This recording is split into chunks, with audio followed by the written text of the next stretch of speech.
Next हमारा matrices का part होगा वेरियस टाइप्स ऑफ मैट्रिसेस।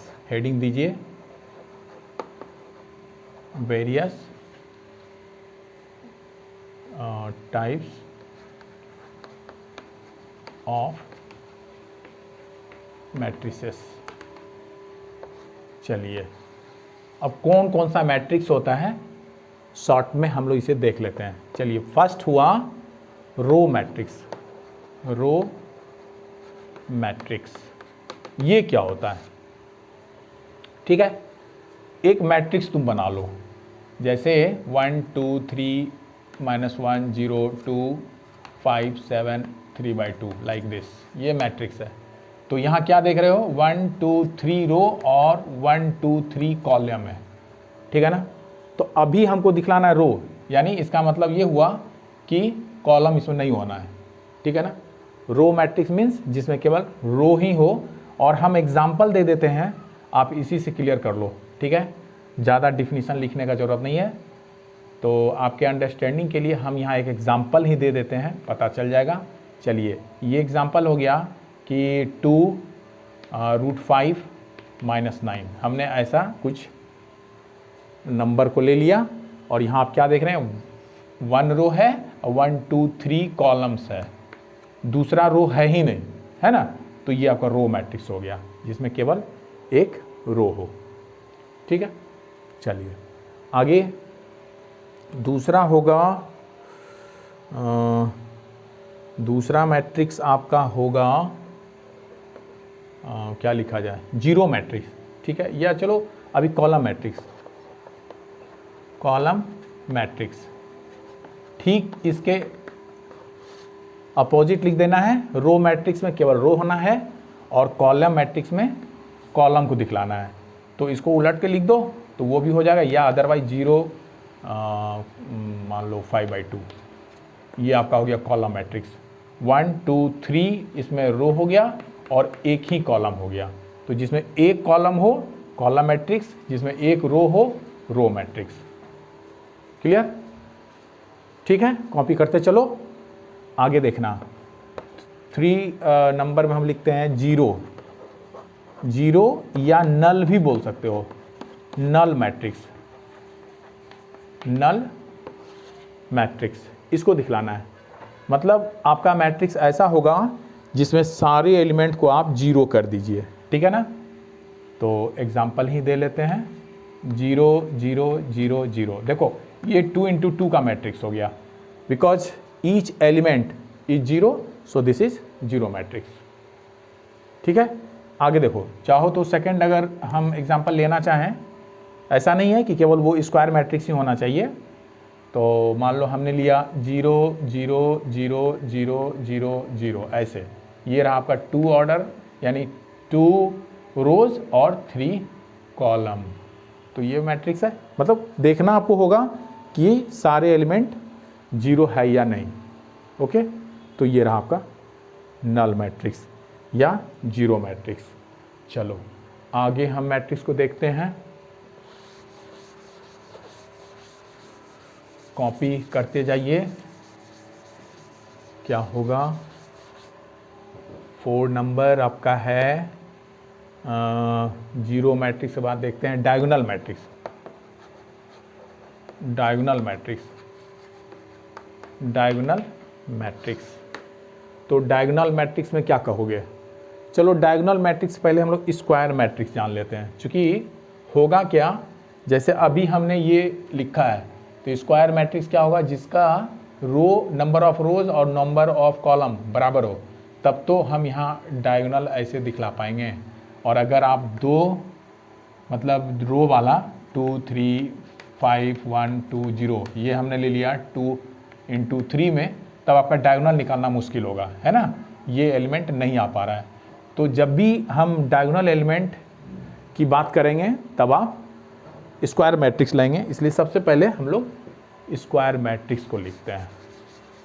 तो चौथा नंबर आपका है स्क्वायर मैट्रिक्स।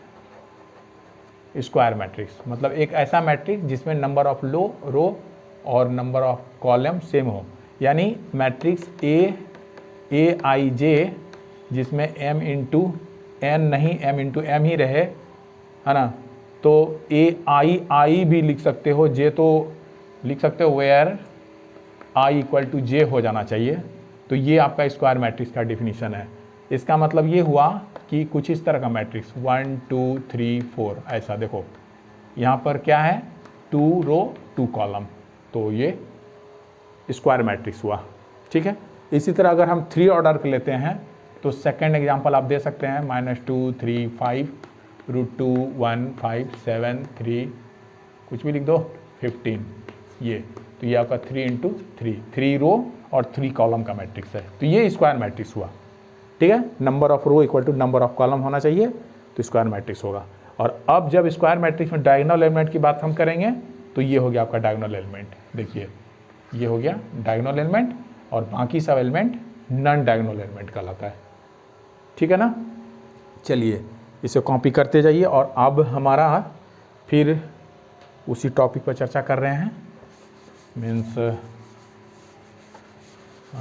5th नंबर में आपका है, 5th नंबर में आपका आया डायगोनल मैट्रिक्स। डायगोनल मैट्रिक्स इसमें क्या होगा, नाम ही काफ़ी है, डायगोनल मीन्स जिसमें केवल डायगोनल एलिमेंट हो। तो ऐसे लिख सकते हो, एक एग्जांपल देते हैं, चलो -5 -3 2 कुछ ऐसा, ये डायगोनल एलिमेंट है। ठीक है ना, सॉरी ये गलत हो गया, डायगोनल एलिमेंट है तो तुम डायगोनल ही दिखलाओ, इसे डायगोनल आगे लिखते तो मेरा काम हो जाता, लेकिन अभी आपको वो कॉन्सेप्ट नहीं दिए हैं, तो जनरल फॉर्म ऐसे ही लिखना है 2 0 0 5। देखो ये तुम्हारा डायगोनल हो गया।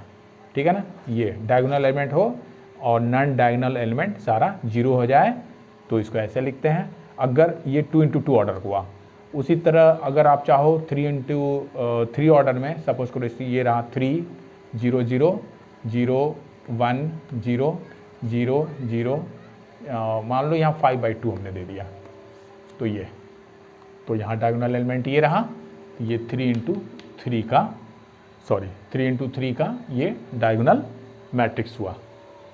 ठीक है ना, अब देखो इसे दूसरे तरीके से भी लिख सकते हो। फर्स्ट वाले को लिख सकते हो इसको ऐसे DIAG डायगोनल, और एलिमेंट्स को आप कॉमा से दिखला दीजिए, हो गया। डायगोनल मैट्रिक्स को हम ऐसे भी दिखलाते हैं। और अगर इसका नाम आपने A दिया तो ये A रहा, A इज डायगोनल मैट्रिक्स, और इसी को हम ऐसे भी लिख सकते हैं। इसी तरह मान लो ये B है तो B हो गया तुम्हारा डायगोनल मैट्रिक्स, और इसका नाम लिखना इस तरह से diagonal.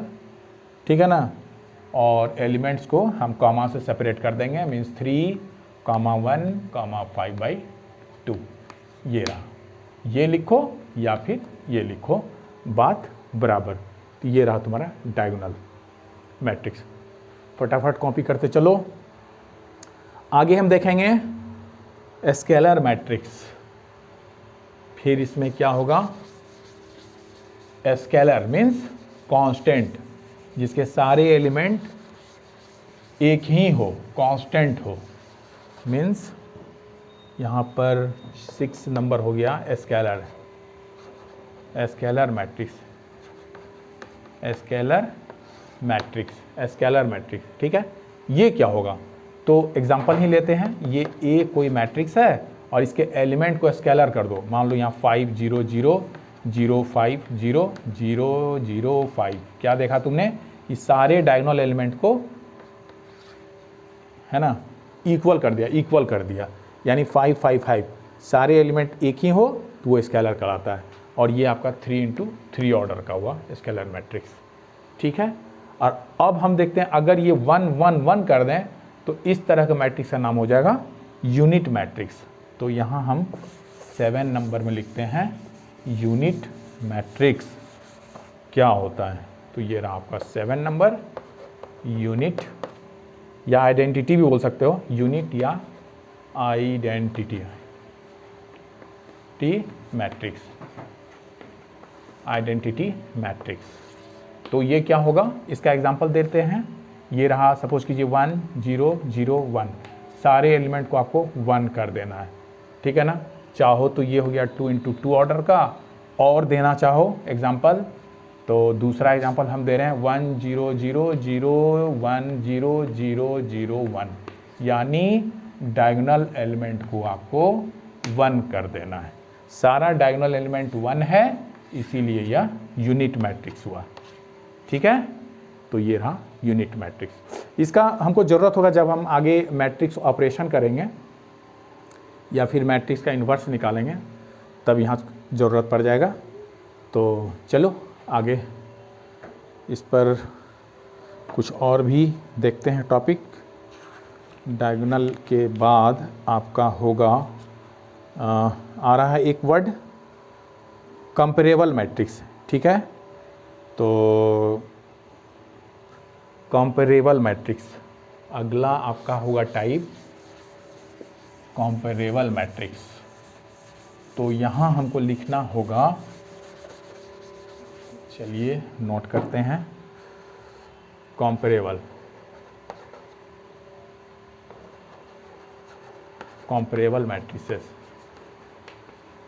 Matrices.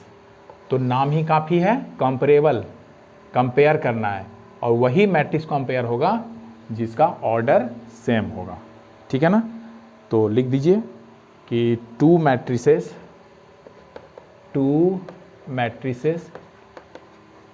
A and B are said to be comparable if they are of same order, तो ये हो गया आपका कंपेरेबल मैट्रिक्स। चलो इसको एक एग्जांपल से हम लोग करते हैं। एग्जांपल रहा A इक्वल टू सपोज करो 0 1 2 3 -5 7, ये रहा, एंड B इक्वल टू आपका रहा 5 3 7 9 -1 0, कुछ ऐसा। तो यहाँ हम क्या देख रहे हैं, ये 2 × 3 ऑर्डर का है और ये भी आपका 2 × 3 ऑर्डर का है, hence A and B are comparable